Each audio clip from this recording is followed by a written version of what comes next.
just head over to Mekani Web's YouTube channel. Again, before we start, in a few minutes, no, 5 minutes na lang pala, integrating energy modeling to influence design decisions. Our guest speaker for tonight is Mr. Glenn Garcia, who is currently based in Canada. And to all who are not yet in our Facebook group, inviting everyone to join us in BIM Philippines. After Sir Glenn's talk, we will resume to our Revit Essential Training, which will happen later at 8 p.m. Join us for updates, latest and future events, and free trainings. Like the page of Autodesk Community Philippines.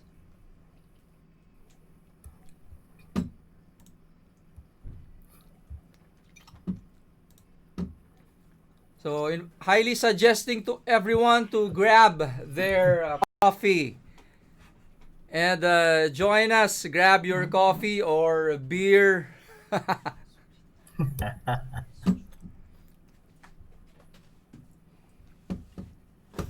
Ayun.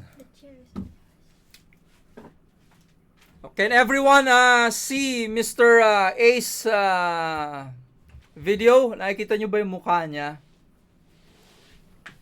Kahit hindi na lang yung mukha, yung presentation na lang. Maliit lang naman, sir. Parang thumbnail lang siya. Maliit lang yung mga mukha natin. Hindi kita yung pores. Ayun, before pala mag-start ka, can you tell us how did you get into energy modeling? Ano ba ang sir? Ano ba yung course mo dati way back in college? Sure. Thank you, Sir Jomark. Of course, go way back in college. I was a mechanical engineering student at Mapua Institute of Technology sa Maynila. And during after my graduation, I decided to enter construction and design. So I was an HVAC designer in Philippines, and I went abroad. So mostly I started in Middle East, all design. So I've been designing for more than 10 years. And then I decided that I need to learn energy modeling because it would also enhance my design, and also not only enhance my mechanical engineering design, but also enhance the architects and electrical engineers, and also building owners building or project. So after that, I realized that there's a lot of usage for energy modeling, not only for, especially here sa Toronto, all new buildings and major renovations, you have to have energy modeling for you to have a permit approved. So, Sir Glenn, yeah. how long did you stayed in Middle East? What country were you during that time? Yes. I've stayed in Middle East for about 5 years. Saudi Arabia, mainly in Saudi Arabia, and then afterwards I went to Hong Kong for a year, and then Singapore for about 4 or 5 years, and now I'm here in Toronto in Canada for about 3 years now. Paano ka daw, how did you end up in Canada to parang to inform our fellow BIMers kung paano makapunta sa Canada? What's your story or journey? How did you end up in Canada?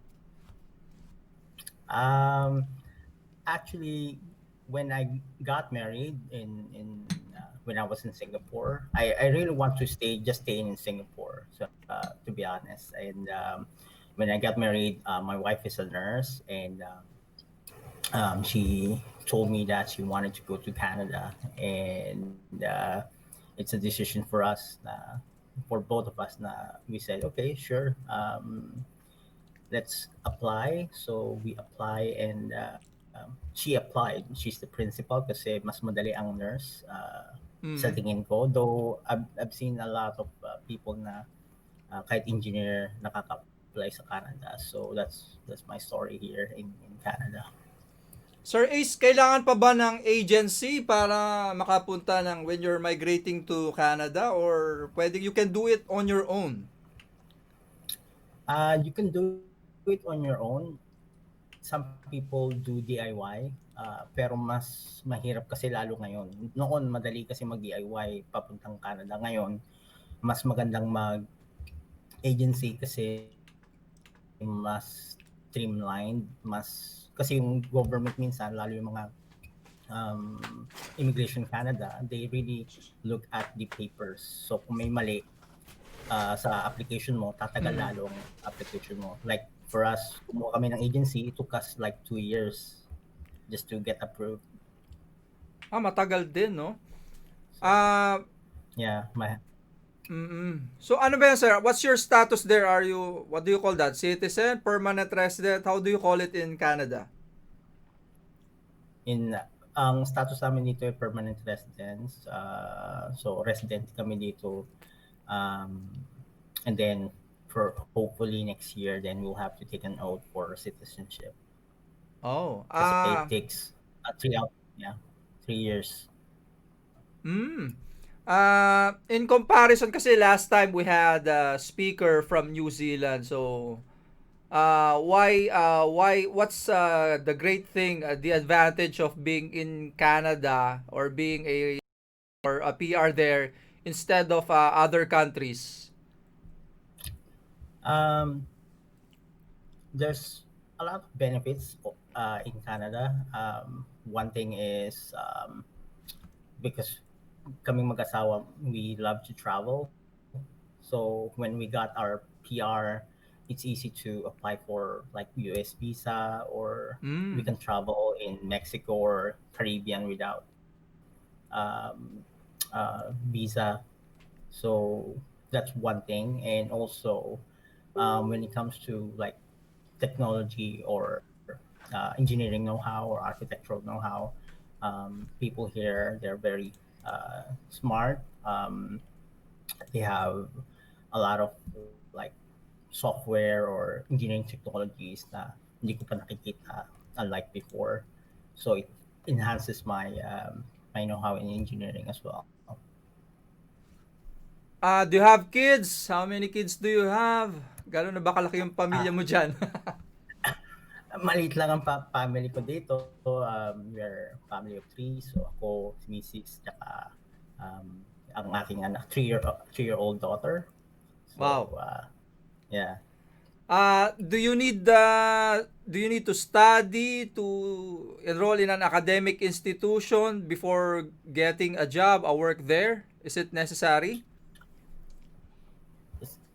It for me, sa experience ko, it's advantageous kung mag-aaral ka dito kasi especially here, people here are very competitive, and they really want to know, let's say during the interview or during work, that you really know what you're saying, and you know more than what you're saying.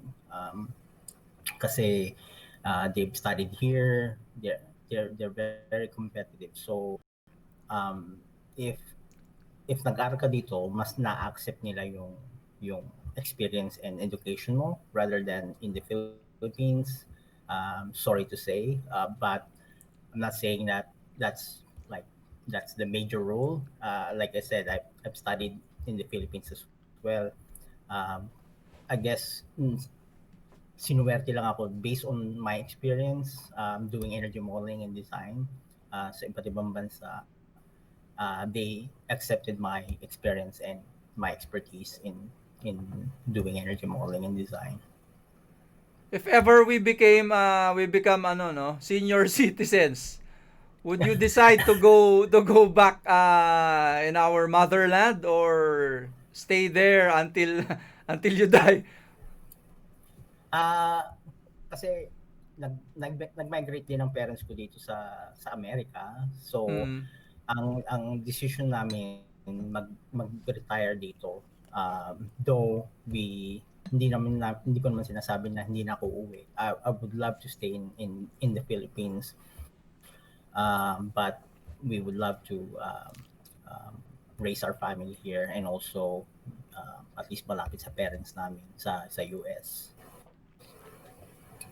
Okay, so to our viewers tonight, just leave your questions in the comment section below, and after Sir Ace talk, he will gladly entertain your additional queries and questions. So without further ado, take it away, Sir Ace. Okay, great. Thanks, Sir Jomar. Good morning, everyone. So, welcome to our presentation regarding integrating energy modeling to influence design decision.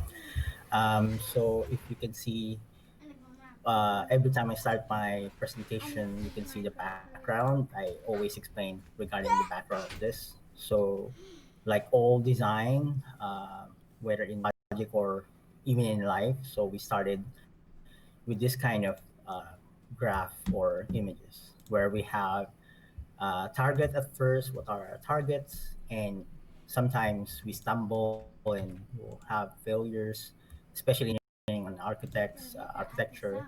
We test projects or elements and make them fail just to make sure that we know what's the factor of safety.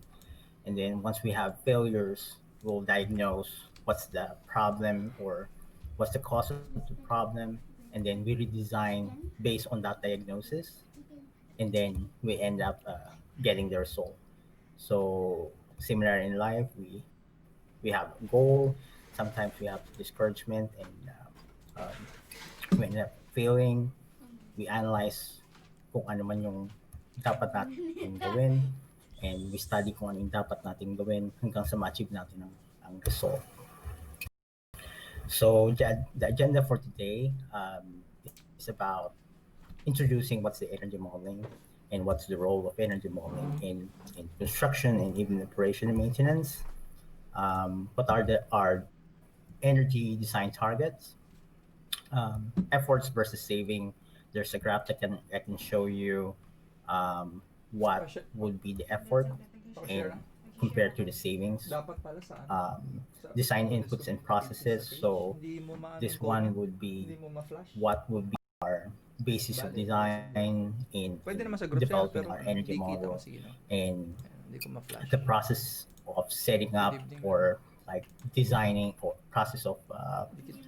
how do we design things to make sure that we are successful and singular and holistic systems. So we'll study individual aspect of the model or construction, like architectural and lighting and mechanical system, and then what's their synergistic effect of each other, and then the last one will be what will be our case studies.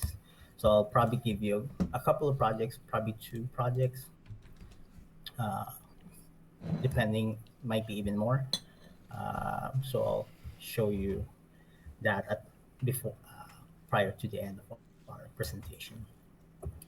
So just a quick detail about my profile. So mechanical designer and energy modeling lead at Matt Forsyth Engineer. It's a local firm here in Canada, based in Toronto, Canada. So we probably mentioned, I probably mentioned that I already went to a couple of um, countries, first in the Middle East and then Southeast Asia, now in North America. Um,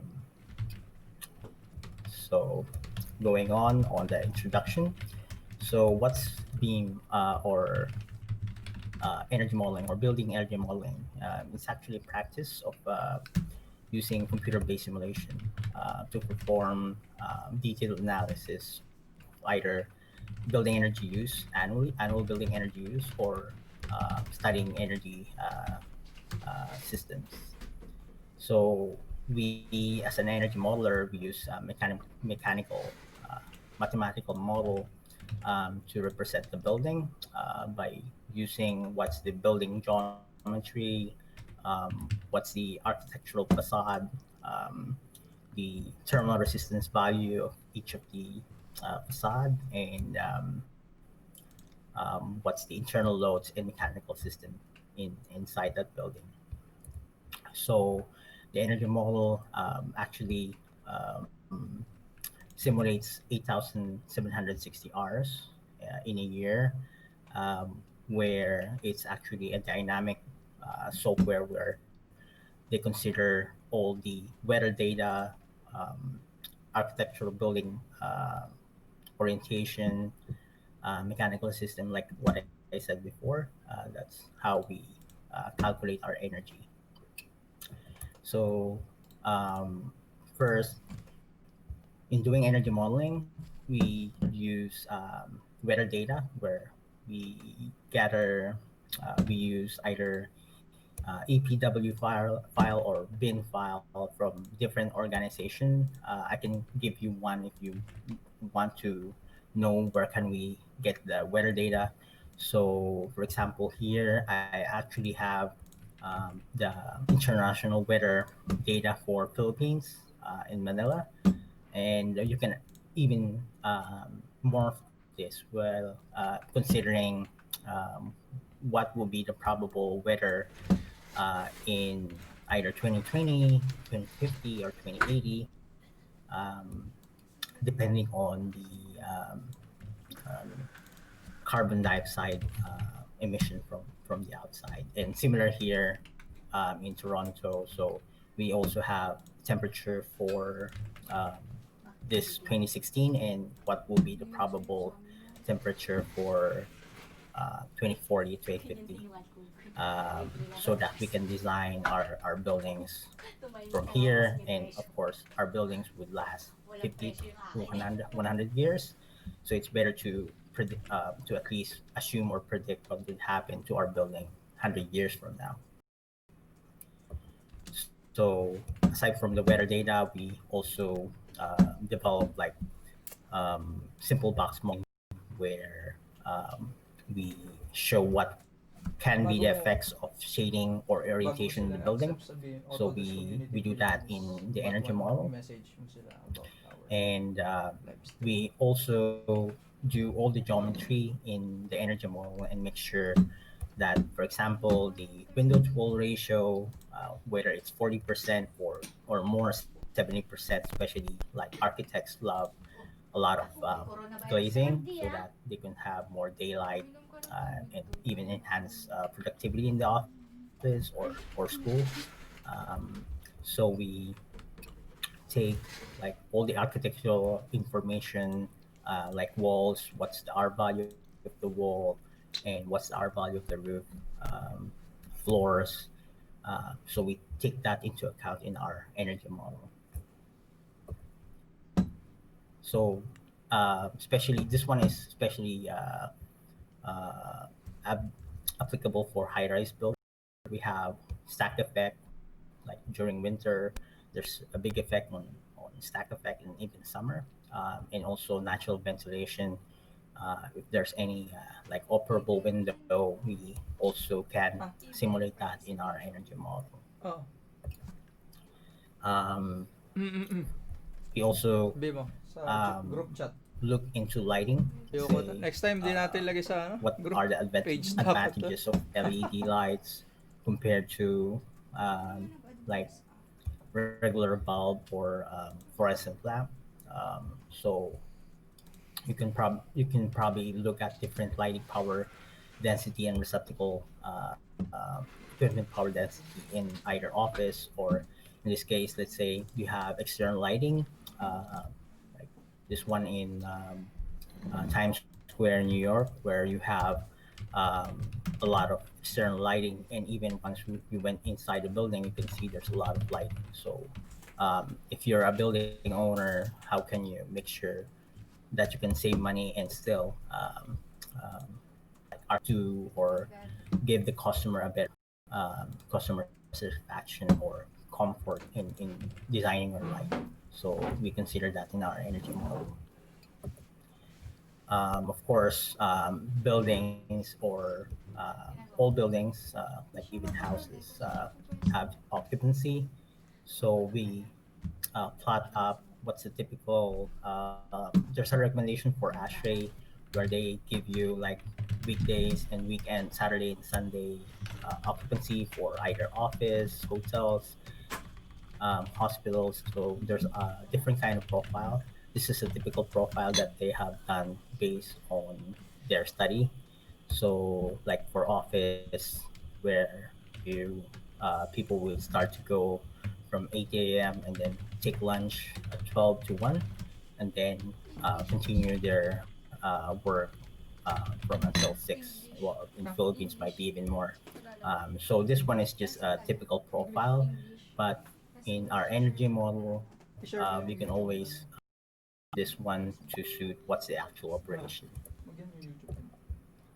So especially in the energy model, most of the energy consumption are from the mechanical systems, ventilation and air conditioning. So we, as much as possible, we try to represent. Let's say you have a DOAS or dedicated outside air system, and then you also have a VAV system, so you can quickly represent that in our energy model. So this one is there's a different types of energy modeling software. For this one, I use IES to simulate my energy model in representing the VAV system, a variable air volume system. Um, there's a lot of things you can do in energy modeling.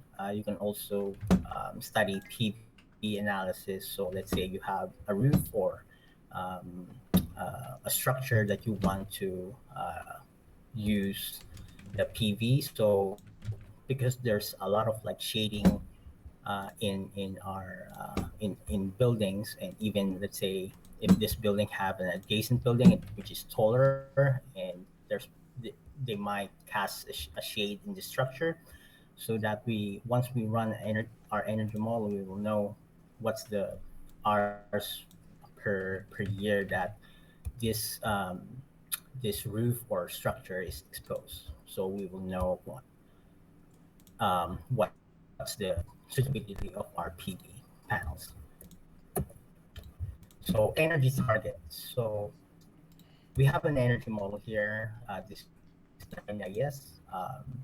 So let's say, what are our targets? What are our aims? So that's our aim. It's based on code compliance. So there's three aims, right? So code compliance, green building rating system, or special client requirements that Yes. they want to achieve. Um, for example, here in Ontario, any new buildings or major renovations, you would have to comply with the code. So it's either code per province, which is here, for example, in Toronto, we would have to comply in Ontario only. And there's a lot of provinces where they have different kind of requirements for energy modeling. And in the Philippines, we can use either for Delete. Verde rating system or as per ASHRAE. Here in Lagay mo Canada, na post ng we ano. use Ano, our sa public NECB or post. National Energy Code Hindi. of buildings for NC lang ang Canada meron dyan. for buildings. So that's one of the energy targets that we might uh, use or comply with in developing our energy model. Um, some projects like they want to comply using CHGBC. This is like a Canadian version of UHGBC lead. In Philippines, probably Verde. Like in Singapore, it's Green Mark. Like the one, if you ever go to Jewel, Changi Airport, Jewel, that one was we developed that one, that energy modeling using Green Mark standards. So um, The last one will be client requirements. Let's say for projects in Philippines, Film Life, where they wanted to either have uh, 5% more than ASHRAE or achieve um, similar standard like LEED silver. So they have some special requirements like that. Canadian Tire, like here, they wanted to have all their facilities to be at least 5% better than ASHRAE. And like a more stringent one would be like University of Toronto, which is 40% better than ASHRAE. So these three targets are one of the typical targets that we usually use to develop our energy model. So again, like I said, the effort versus savings. So I really love this graph, and we typically present this one to all our clients so that you can see here if you want a really big savings with at least uh, small amount of, or well, medium amount of effort. So you would have to start your design or your study or a feasibility study during the pre-design or schematic design. Um, and then you can see that the savings drop during the design development and construction development. So that let's say you didn't actually focus on your feasibility study or design. You just went in and just said, okay, I just want 3 tons of cooling on this one, 100 tons of cooling on this one, on this project, Mag and ano I ka na want lang. an R value of five. Hindi, to. And then you realize that you Hindi, can't achieve wait ah. the energy target or what's prescribed on lead, then you need to have a big effort just to show a minimal savings. So Doon ka na lang sa labas. you can see there, Dito ka it lang might pala, pero pahinaan mo lang. be Pahinaan mo because na, baby. we already installed our mechanical Para system, or malamig. there's some limitations on Diyan sa space, paligid ka some namin. limitations Love ka on the namin. Gusto financial namin. side Lagi ka of the namin project. kasama eh. You will have a Wag lang lot of masyadong effort here loud. just to Kasi get nagtotok a si minimal Tito savings. Ace mo. So I would Kaklase really ni Papa yan eh. recommend before you start any kind of projects that you would have to study first and analyze what's the pros and cons of each of the system prior to construction or design development. So even for this one is even advantageous for drafting. Let's say before, if you have um, a lot of ductwork or a big shaft because you Hindi ko nga oversized alam your eh. Kung system, so you magbabanggit siya have ng a lot of Autodesk software. airflow, you have a lot of cooling, heating capacity, and you oversize your duct. So there's a lot of effort in coordination. But if you started the feasibility from the start, Private na lang. you might reduce the load and you might reduce the area, the volume flow required in the system and therefore the Ano? duct system. Meron pa And nito? then it's easier to coordinate, especially some architects doesn't want a bigger void or there's Tatlong piraso a lang naman ito. problem with the space. So it's it's uh it's a good way for you to always start studying during this pre-design and schematic. Going on with the design. So if you're not studying or doing the feasibility, like what I said from the start during pre-design and schematic, it's like a shot in the dark. So it's like closing your eyes and then you just Ha? put a dart or throw a dart, Ano and sabi? you might hit the target, but most of the time you might not. You will not hit the target. And once you not hit the target, you have to redesign. And then, of course, once you redesign, there's a lot of delays in design and construction. Then you'll have fee overruns. Um, and then, of course, you will end up having compromise solution where, like I said here, the compromise solution will be you have a lot of effort here, and then this is the compromise solution. So we just failures. So how do we diagnose or calibrate Tagal na. our Tagal mo yung design? design. So let's say During the Mm-mm. design, we run our energy simulations, and we will check whether what's the energy consumption of each of our building. So let's say here in Canada, this is a typical energy consumption for our buildings, 50%. Some are 60, and then we have minimal like 13% cooling energy, like 7% for lighting, and then pumps would be 16%. Um, so here on our circle, we have breakdown what's the uh, factors for that heating energy and what's the factor affecting cooling energy. So most of our cooling energy are 6% is from with solar window, and 3% will be from lighting gains.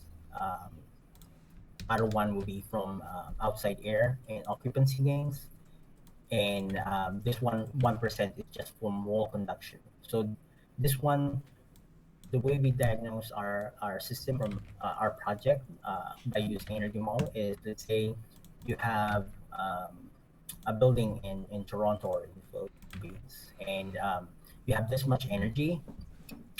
Because we did the energy model, you can tell to the architect that, hey, you don't have to increase your R value for your envelope, because we saw in our energy model that the wall conduction and the roof conduction or the envelope conduction in the building is minimal, and the majority of the energy is coming from the mechanical system.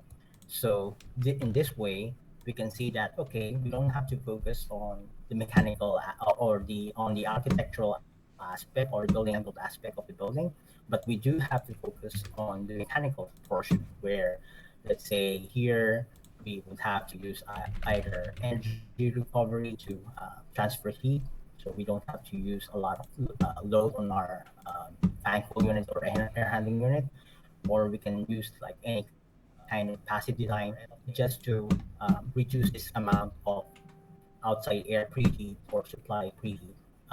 Like even in the Philippines, like if you have a lot of cooling load, you can see here, you can break down. Okay, let's say you have 50% of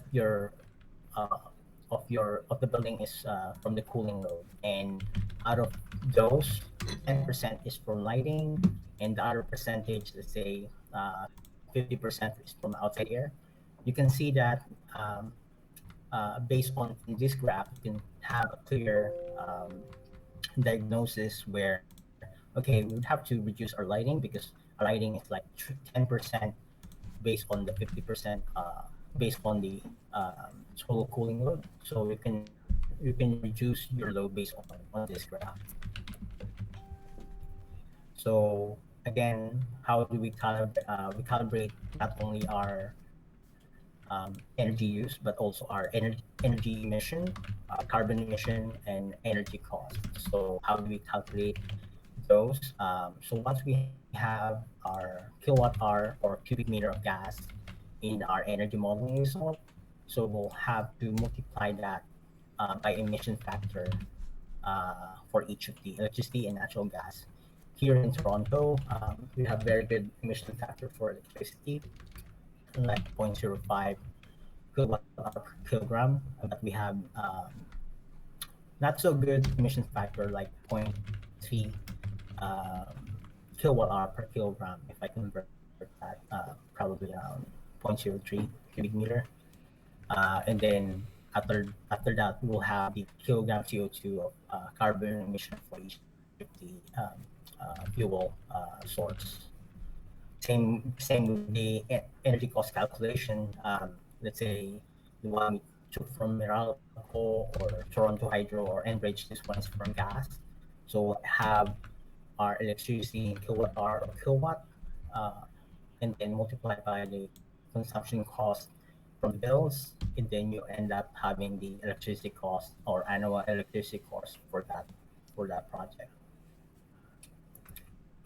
Um, Here, let's say we have a building where they have their monthly annual bill or monthly bill from January to December. So you can see that um, this is the actual electric consumption compared to the energy model consumption.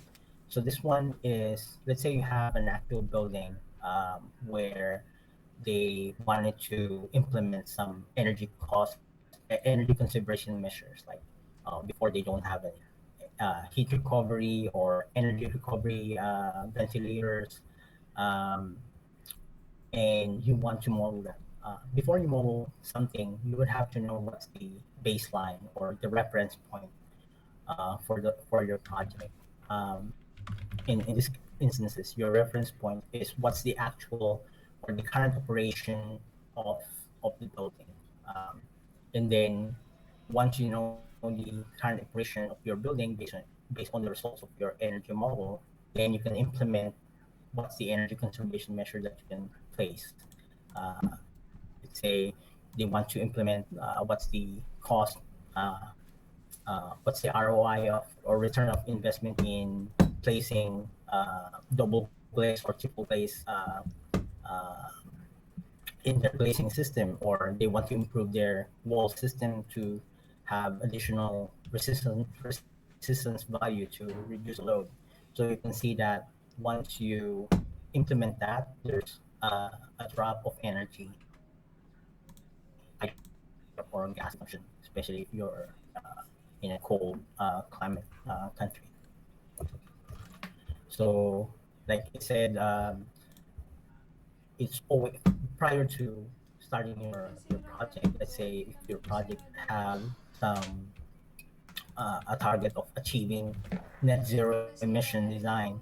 Um, so Yan ba yung sa like akin? here, the Nandito. government or the code wanted to you to start first using Toronto Green Standard (TGS) design. So this one is would be our baseline, um, and then you will have to implement passive design, like improving building envelope, implementing passive house if necessary, or having some passive systems like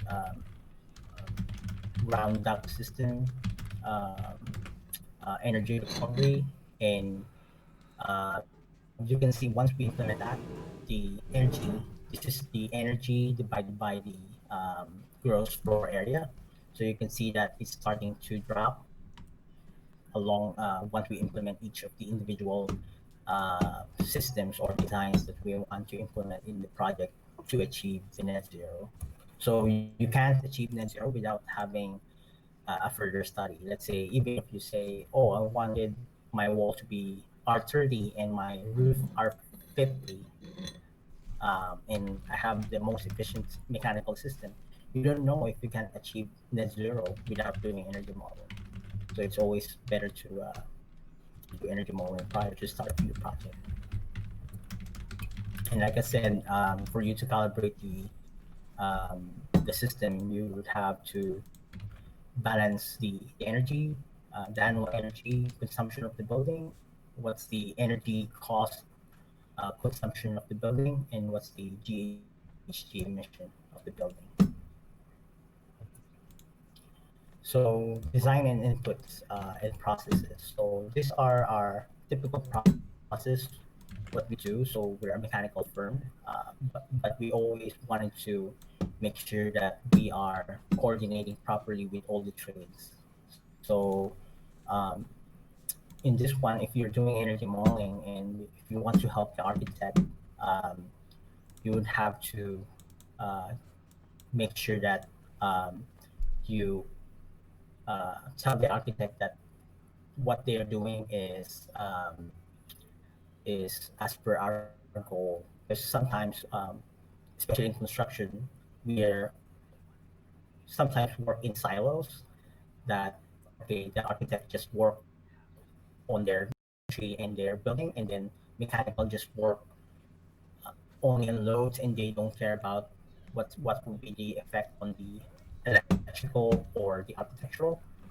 Same with the rest of the trades. But if you consider your design from the start, let's say you tell the architect, okay, what is the possible way you can reduce our mechanical loads, either by building orientation or shading structure. You can show that or properly coordinate that in the architect. Tell them how do you optimize the building geometry, the envelope, shading device. Some instances, some architects wanted to have like as much as 70 to 80% window to wall ratio. So that's a lot of glazing, especially in the Philippines. If you have a lot of glazing, you'll have a lot of mechanical loads. So if you can either reduce the window to wall ratio of the building, or can select a proper structure, like having reduce the you'll have a good amount of daylight, but you reduce the amount of sensible heat gain from the window. You can do that by selecting different kind of facade or glazing.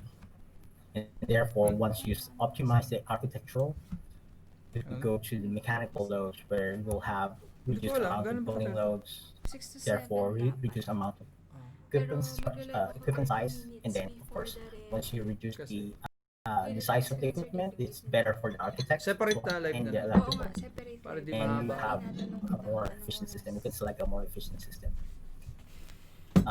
And then it will trickle down to the electrical loads. Well, you can Excuse have me! less Wala naman electrical yan. equipment.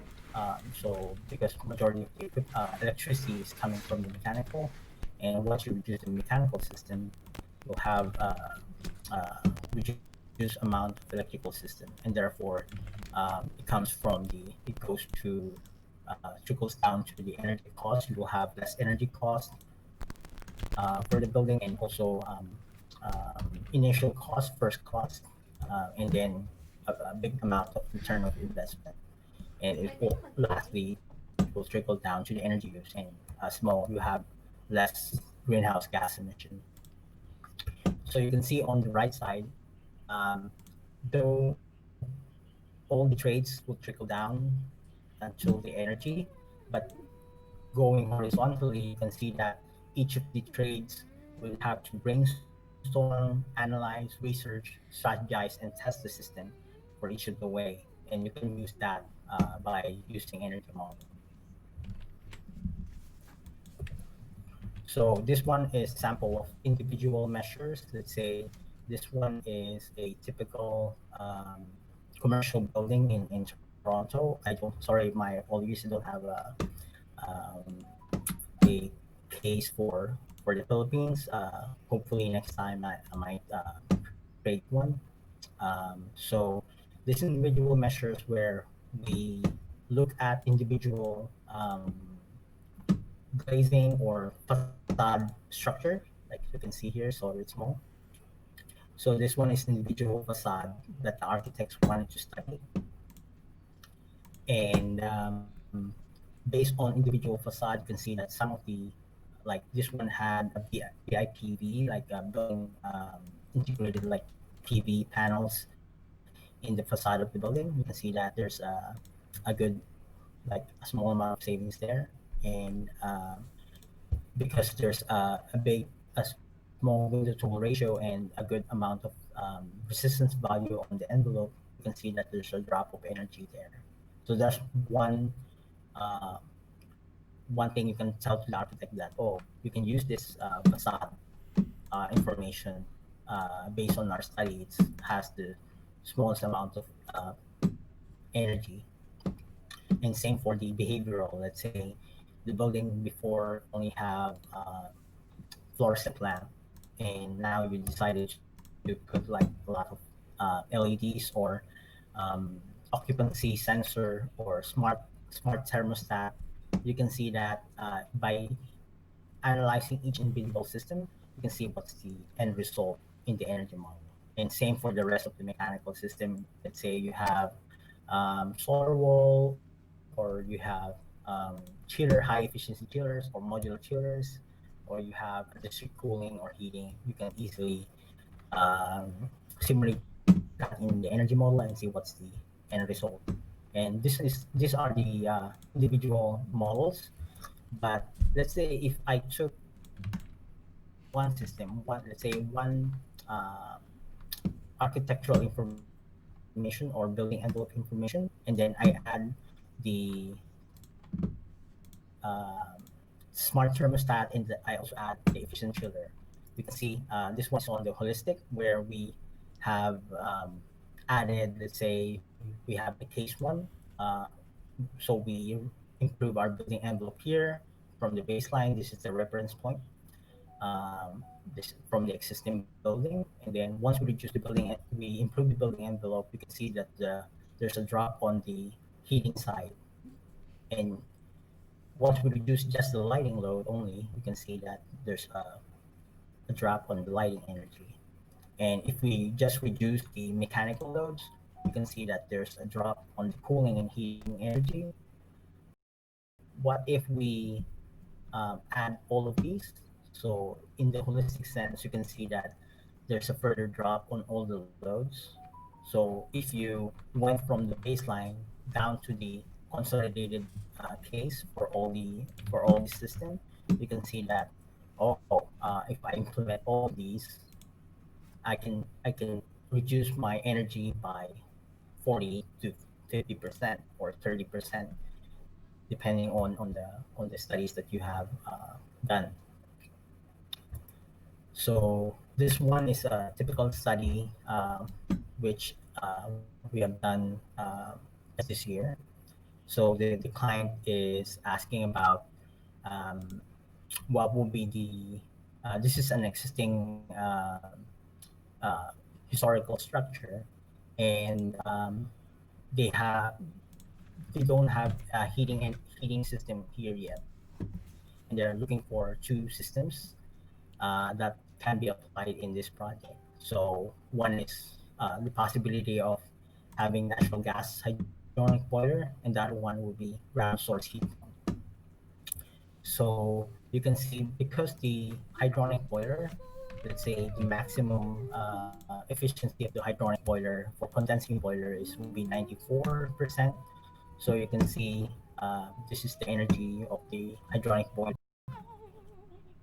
around Who is 250,000 Asian? kilowatt per year.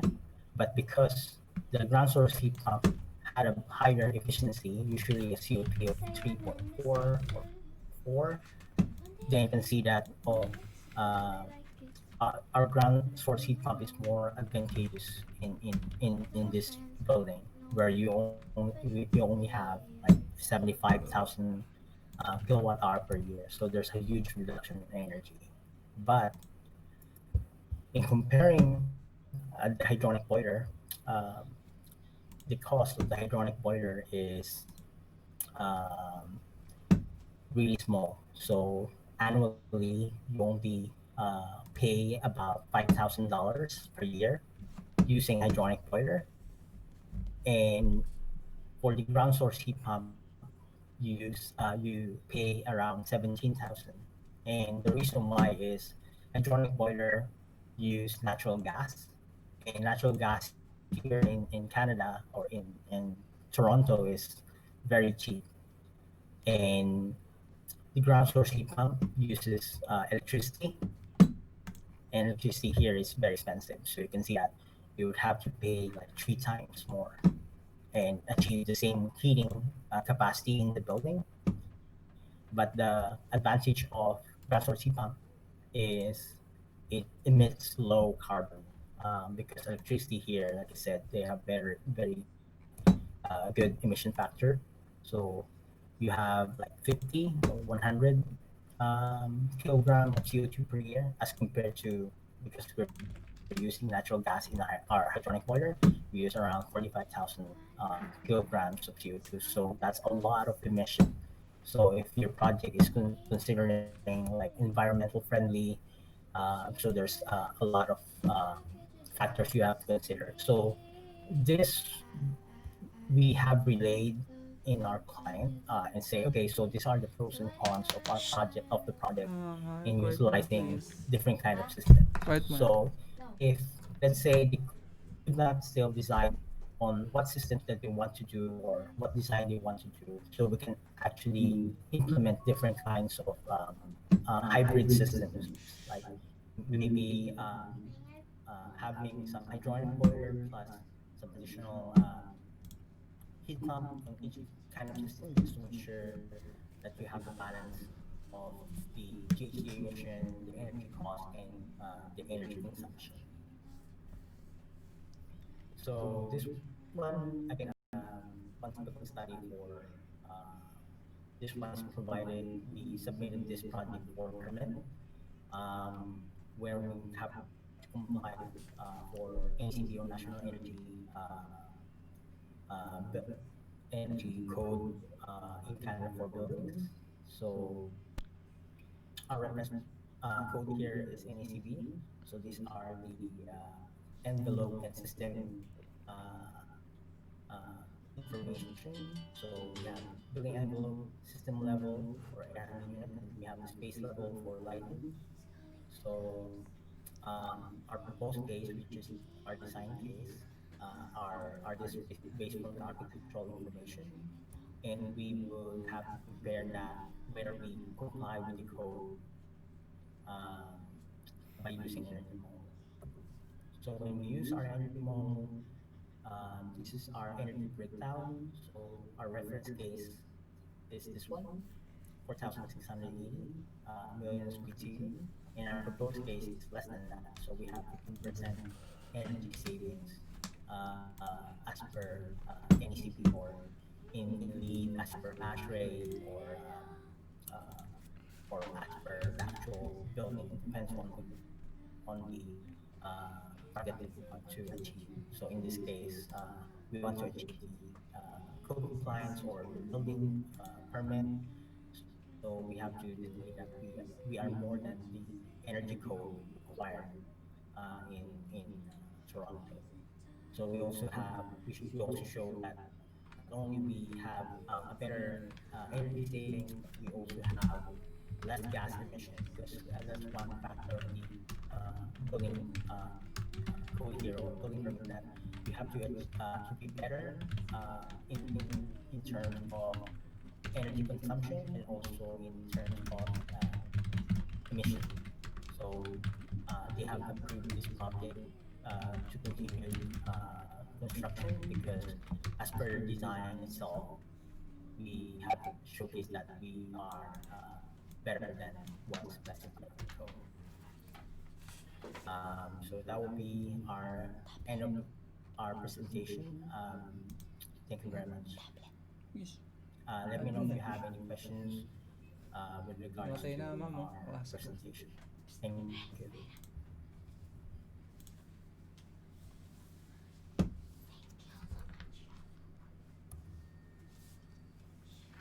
Tapos na siya. Hello? Bakit pa kakahunan? Quiet mo na, quiet.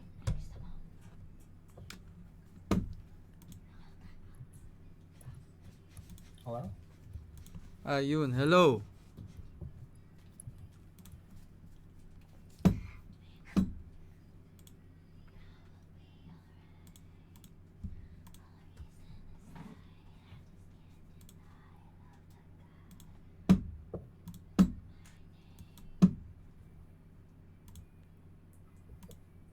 So anyone else who has questions?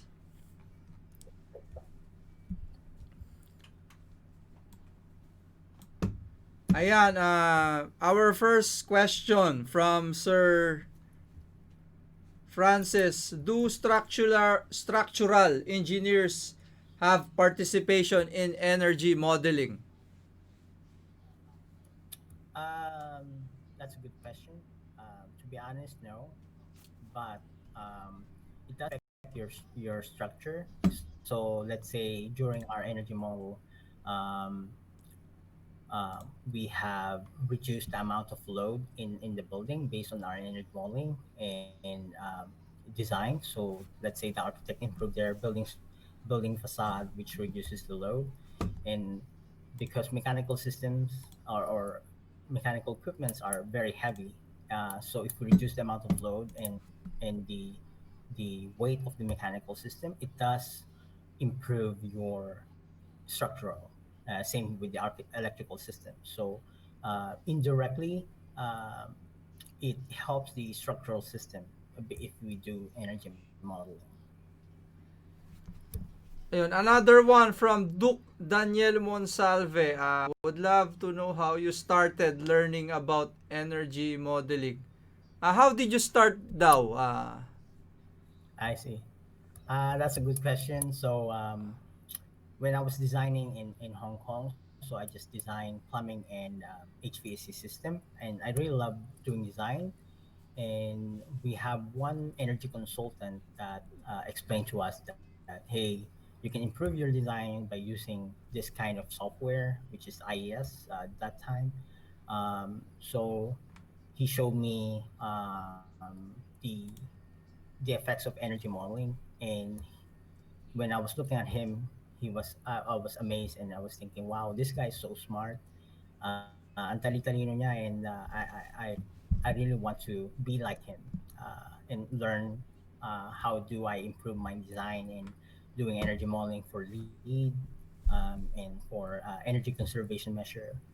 So um, after that, I went to Singapore, and Singapore they have a lot of energy modeling software, um, but and our company was encouraging me to study energy modeling. But when I was doing energy modeling just by myself, I could not learn as much because, of course, some of the software, especially IES, is a bit complicated. So you don't know what are you doing. So I told my boss that I want to. Uh, a training in Dubai for 4 days, and of course he said no. And dahil good that time, I had my bonus, so I told myself, well, it's now or never because I really want to learn this energy modeling skill. Um, so I went to Dubai with that, and I actually applied for vacation so that hindi niya alam na pupunta ako ng Dubai at kukunin ko yung course. So I went for vacation. I just told him I'm planning to go somewhere, and then I went to Dubai and learned the uh, learned these things. And when I came back, and he was surprised. How paano mo na-solve? And I told him that I went to Dubai for training, and he said, I'll pay for it. But siguro it's just my attitude or uh, ugali ko lang. I told them, well, you, hindi mo na kailangan akong bayaran. I'll resign. So I resigned.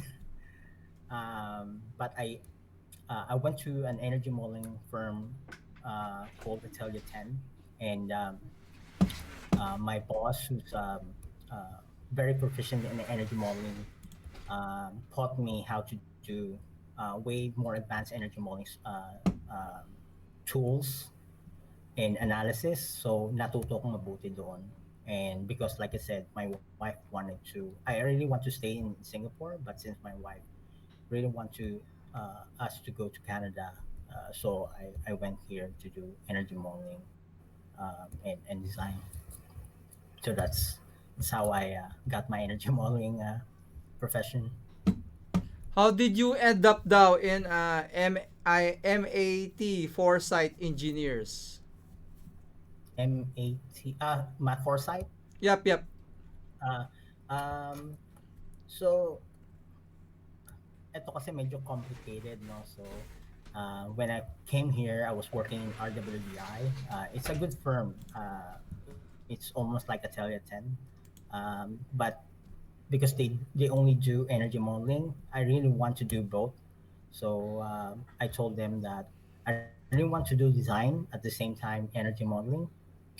And there's one company, my previous company, prior to Matt Foresight, said, okay, we'll provide you that. But unfortunately, they didn't. So I went for an interview for Foresight. So I told them they're only looking for energy modeler that time. So during the interview, I told them that if you didn't give me design and energy modeling as my work, I won't take the job. So the president was so pleased about that, and they decided me to lead the energy modeling department in their company. So I guess they're not expecting I want more of my job. So I'm not only presenting just energy modeling, but I'm presenting like design everything. So Ayan, magandang wisdom yan ha. So guys, I hope mm, na may makuha kayong tama naman yun, no? That's good, no? You're presenting more kasi parang you're selling yourself, 'di ba? So that's yeah. a good ano, no? A good lesson also from Sir Ace. Tapos ano daw, another question. Ano daw yung ifo-focus na software simulang pag-aralan when it comes to energy modeling? Ano daw yung unang aaralin ng mga Uh, interested? Anong software sila thank you. magpo-focus? I see. There's a lot of software na pwede kayo mag-focus. Let's say if you're a student, some IES, the IES is a very dynamic and very popular software, and I really like IES. Unfortunately, in commercial, it's very expensive. But if you're a student and if you can afford £50, so they have a student package. For 1 year, you would have to pay £50. I'm not sure kung magkano yun sa pesos. So £50, I assume 70, mga 3,500 pesos or 4,000. Medyo mahal, pero yun ang pinakamura as a student package. Or as a start, this one is called eQuest. So this eQuest. software, yeah, eQuest. So it's a free software, and actually it's still being used for lead and actual projects. So this software is free. You can download anytime. And if you can see, like I can show you one sample of the project that we have done. So it's okay. Like, I mean, you can see that there's a 3D structure, but not as impressive as IES, or like Revit. You can see Revit has a very nice 3D modeling presentation, and it's because it's free. You can see it's a bit basic. The structure is a bit basic, but you can start there. The energy modeling process, that's how we develop the IES, um, and how we develop the eQuest is about the same. So we have geometry. We also have lighting loads here. So you can have occupancy. You can test like the different kind of systems here as well. So you can have equipment, like what's the watt per square footage of each of the spaces or zones. Similar to IES, you have something like this. Um, and sorry, okay. And like infiltration rates, water side system. We can put like different kind of system, either district cooling or chillers or boilers, or like for here it's domestic hot water plant as well. And then also we can select different kind of systems per zone. You can either have variable systems, single package, water leak, unit Mm. heater. So you can represent the mechanical and architectural systems here. Though one disadvantage of this one is, like I said, it's basic, and also there's limitations on the geometry. Let's say if I want to model a dome or a circular structure, you can't model that here. You can only model box. So And also, if you want to model a very complicated, customized mechanical system, you can't model that here. But if you want to start your energy modeling career, this one is a good place to start. And also, even for businesses, they're still using this for lead submission and even for a permit here in Canada and even in US. Another question. Can architects influence the energy modeling during the design development stage? Yes, that's a very good question. So yes, the architect had a very huge influence in energy modeling.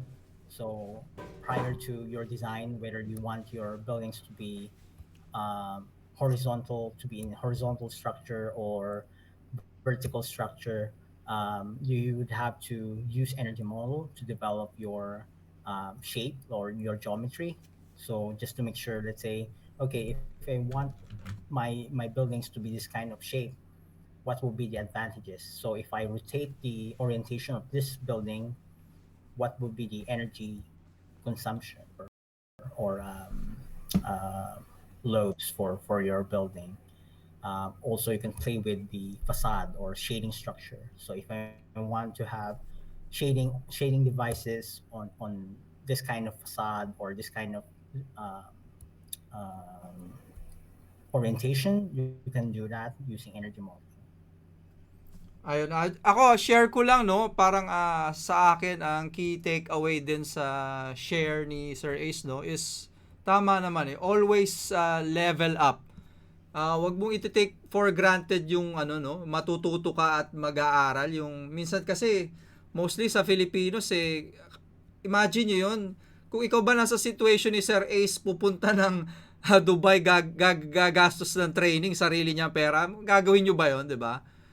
What I'm saying is tama yun eh yung pinopromote natin na invest more in education than entertainment kasi eventually it will pay off eh, 'di ba Sir Ace?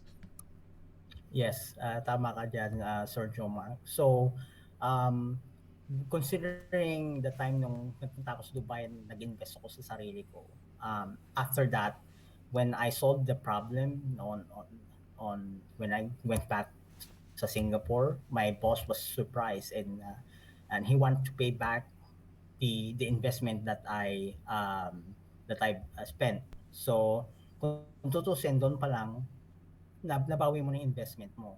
But like I said, ugali ko na pag ayaw mo sa akin, then I'll Oo, go.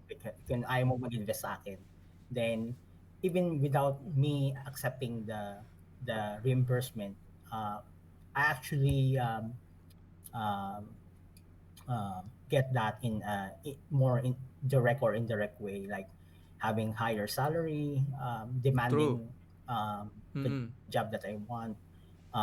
And I'm really grateful that I did done that, though there's some risk. When I went to Dubai, I'm not sure that I can learn energy modeling, but I'm really focused. Like I've done a lot of trial and error in doing energy modeling hanggang sa matuto ko. So, lahat naman tayo matututo ng matututo just in Yes. constant practice. Oo. Do you think sa Philippine curriculum, 'di ba? Gaano kahalaga sir na kasama tong energy modeling because I remember way back in Mapua with you. Wala 'to eh, 'di ba? Yeah. Pero napakahalaga nito. Wala. Ito ang future, ito na ang direksyon, ito na ngayon. Yes. What's your take on that Uh, on energy modeling being in higher education curriculum? I would it's very advisable para sa akin, especially in school or college universities to do energy modeling. So let's say if you're an engineering student in mechanical or electrical or architectural student, you can actually suggest to your instructors na okay, I want to improve my building systems, mechanical systems, or architectural building using energy modeling, and you can see that if I use that, I can improve my engineering or architectural design. Um, Similar here in Toronto and even in US, they already incorporating the energy modeling in their curriculum because once they go out, they know that once they go out, this is very in demand, and there's very few people who can do energy modeling. Some can do energy modeling, but not as accurate. So here, if you can model your system as accurately as possible, and let's say if you have given some complicated projects or buildings with complex geometry like dome, or you have complex systems, then you can tell that to the client uh, that you have studied this in university, and you've done a couple of simulations, and therefore you can apply this in the actual or real world. Oh. Share ko lang din no sa mga viewers po natin. So, if you're ano no, you have you're concerned or may ano ka no, malasakit sa alma maters nyo no, please help us ano no, connect with them or lead them to us so we can bring yan energy modeling and beam. So, i-level up na po natin no yung yung ating higher education system. So we have another question. What is the best energy modeling software on your opinion, Sir Ace? The best energy modeling software, which is I really love, and I've been using this in Math Foresight, is IES. IESVE. It's Integrated Environmental Software Virtual Environment. Meron ka dyan, sir? So, Can you open it for meron ako us? kaso nasa Ibang I can computer? open. Oo, nasa ibang computer, nasa opisina kasi to eh. Kasi I'm Okay. working from. I can show you some glimpse, but I can't use it because, syempre, I don't want to use the office computer. Um, Status daw ng COVID dyan. How's COVID there? so it's properly managed so far, but of course nagkakaroon pa rin ng outbreak. Though hindi siya ganun kalaganap compare sa US. Like we only have like 30, I think, 30,000 sa whole Canada as compared Oh my to God. America, like more than 700,000, right? So Grabe. we are very less. So this one is IES. It's another energy modeling software. I really like this because it's very dynamic. So you can see that uh, just the 3D modeling software is way better than the eQuest. And also when it comes to like analysis, if I want to study my like what's the effect of the solar shading or the envelope information, I can easily analyze this Mm-mm. utilizing IES. So like even um, like the actual HVAC, I can easily simulate or represent the actual mechanical system using IES. So I've started my training IES in, and but uh, some companies wanted to uh, wanted the energy modeler to know that they know eQuest as well. So I've learned that manually. So sa other Patawag softwares na si Tita pinakita ko sa inyo Nelsie. from the Sabihin start, mo, hinahanap siya ni the Sir eQuest, I Ace. actually learned that just Love by you. myself. What's So the this one, what's the nearest school daw or training center? Meron ba nun for them to enroll and learn more about energy modeling? Or sa Dubai lang? Ano recommended mo, um, sir? maraming maraming ways for you to learn IES or energy modeling. First, just the YouTube itself. Marami akong natutunan sa YouTube in setting up my model properly. So that's one. So Okay. and the other thing is hindi lang ang IES, if you Pupunta go daw to siya? their training section, Luluto. they have different kind of countries. Pwede ka sa Pilipinas. They have provided IES training, I think last 2 years. So the cost is like $100 lang. So they have like 4 day training for $100 for IES, and if you're in Singapore or in even here, you can learn that. There's a lot of training for opportunity for you, and also online. IES have some like in demand or online training, even for eQuest. There's some Tapos na. company that can provide eQuest training. I think the cost is around Bakit 300 to four nakabukas hundred na yung dollars, bukas? although it's a bit expensive, but if you can really learn from that and you can market yourself to do energy modeling, then I think you can uh, get that back, yung investment mo. Ah, if people are willing to pay, is Sir Ace daw willing to train everyone for IES? Is it a possibility? There's a possibility depending on our schedule. I would love to share my knowledge in doing energy modeling. Um, I would definitely would love to train you in IES and also eQuest if possible. But we'll see. We can Arrange that. talk about that and yeah and Oh. see. Ay, yun yung sabi. Kasi bakit daw sa iba pa? Bakit hindi daw ikaw na lang, sir? May point nga. Oh, wait nyo na lang. Sabagay, Oo. depende sa schedule. Oh, Yeah, wait yeah. na lang. Wait nyo na But lang yun. is Oo. definite. Tapos, pwede bang mag-import from James Albert Nealega? Pwede bang mag-import ng model sa IES kahit hindi model sa IES o kaya from Revit to IES? Pwede ba yon? Yes, that's a good question. Yeah, you can model your let's say you have Revit model or SketchUp. You can easily uh, transfer that model to IES. So there's a plug-in already in SketchUp in Revit. Once you have an IES software, you can easily plug that in, Ayun. and it's just a click of a button. Then you can just convert your Revit model to the IES. Grabe, daming tanong. Sunod-sunod ano daw, Sige ano lang, sunod sige ba lang. yun? Ano daw yung entry level salary for an energy modeler?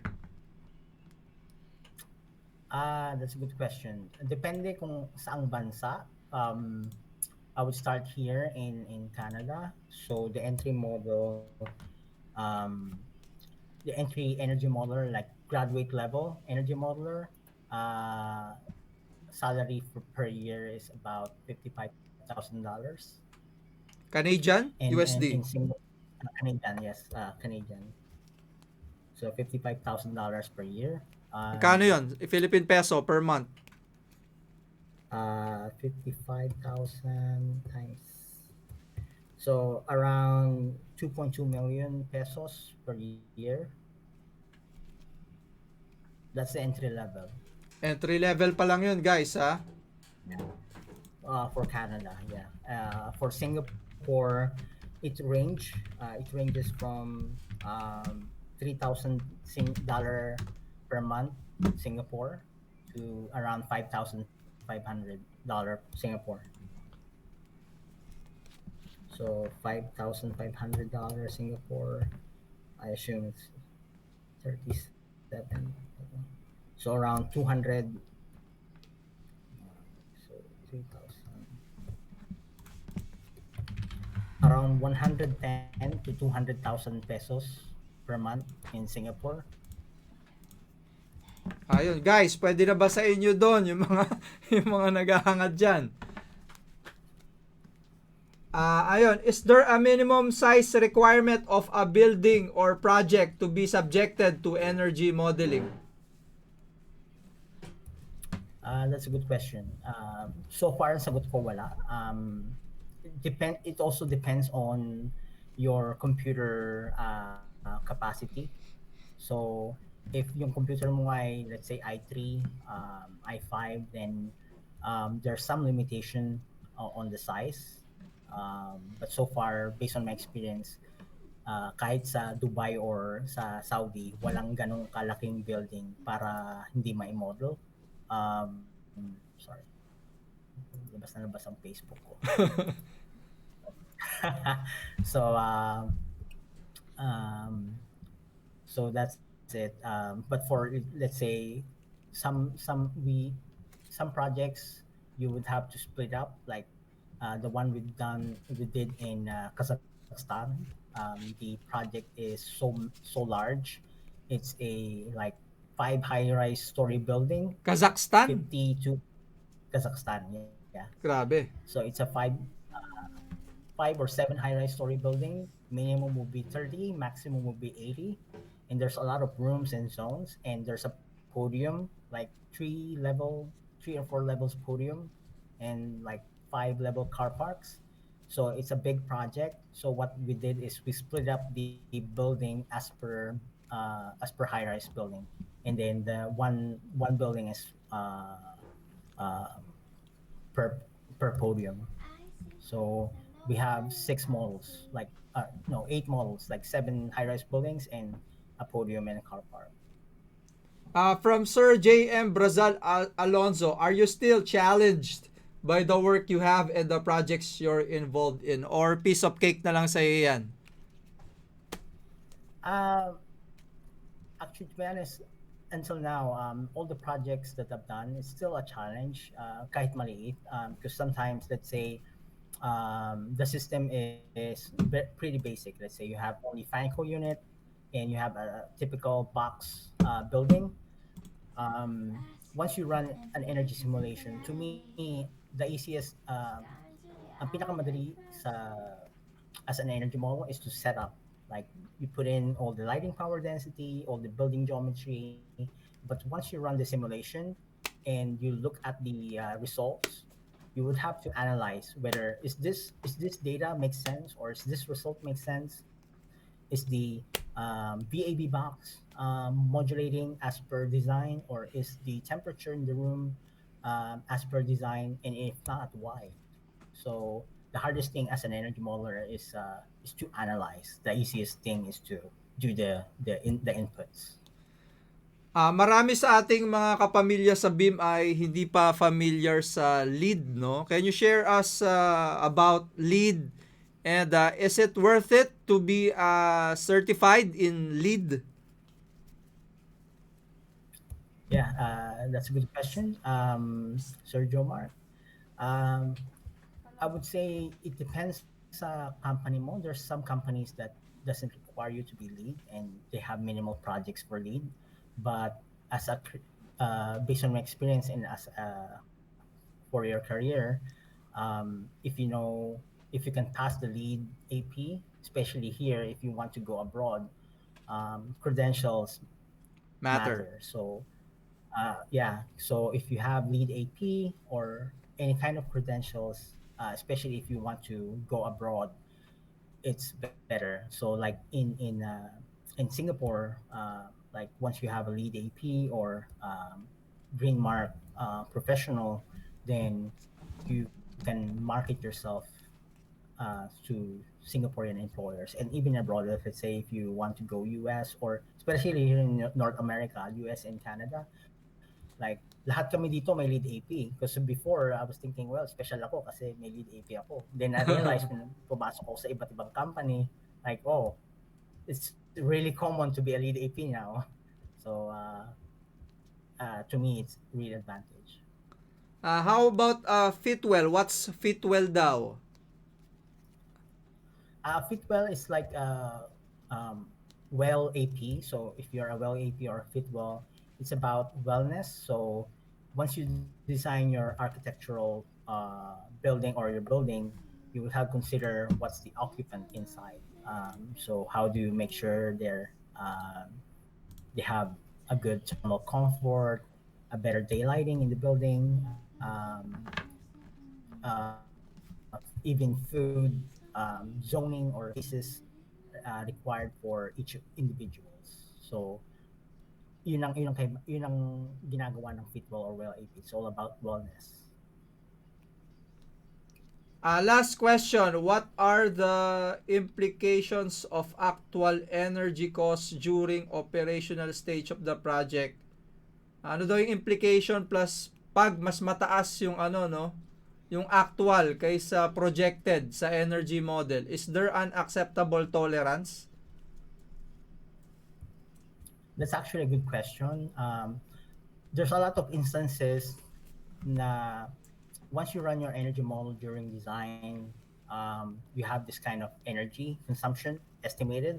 And once you run, let's say for a year or two, it's very different from the actual from the what you have simulated. The reason is there's a lot of factors.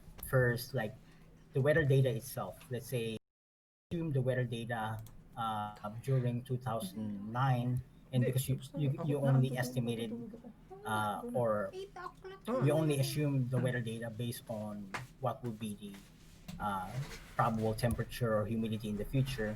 So there's a discrepancy already.